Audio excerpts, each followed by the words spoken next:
Indiana has one of the worst infant mortality rates in the nation, 6th highest to be exact. Sudden infant death is the leading cause of death for babies after the first month of life.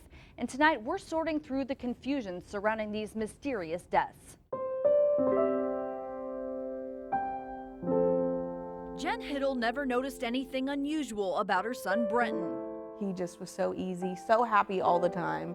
Jen's husband dropped Brenton off at the babysitter. That's where he took his last breath. The doctor called us back to the room, and I already knew, from my experience, I knew what that meant.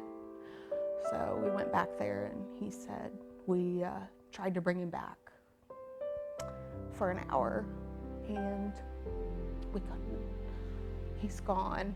Jen also had to deal with the investigation into Brenton's death.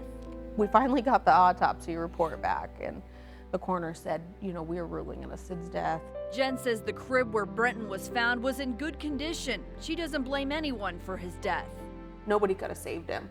The Call 6 investigators found new research from Boston Children's Hospital that reveals many babies who died of SIDS had an abnormality in their brain stems, a deficit of serotonin, a chemical that regulates things like breathing and heart rate.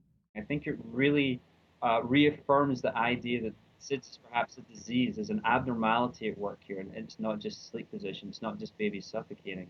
SIDS and suffocation are two different things, according to Melissa Chalman, a safe sleep specialist with the Indiana Association for Child Care Resource and Referral, who trains parents and child care providers. I think there is confusion. A lot of people who come to the training that we do are not quite sure what the difference is between SIDS and suffocation. State numbers we obtained show in 2010 and 2011, 87 babies died of SIDS and 38 died from accidental suffocation or strangulation in bed. A 2007 investigation from our partners at Scripps News Service found nationally coroners and medical examiners incorrectly labeling mysterious baby deaths as SIDS. A baby who dies from suffocation dies from lack of oxygen, usually in an unsafe sleep environment.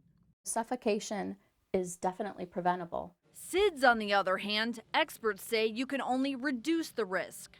Pacifiers and actually breastfeeding also reduces the incidence of SIDS. Chalman says don't rely on baby monitors. Instead, go check on the baby. The first symptom of SIDS is death, so that doesn't make a sound. Researchers hope to eventually have a SIDS screening offered at birth that will show whether your baby's brain has that abnormality. That was Chase, seeing him for the first time. A test Jen wishes she had for Brenton and the baby they're expecting this month. Jen is doing things differently and taking steps to reduce the risk of SIDS. We've changed out crib bedding, got rid of our bumpers.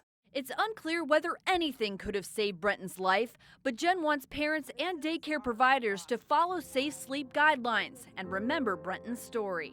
If there ever comes a day when we can't be together, keep me in your heart. I'll stay there forever. And that's where he's at.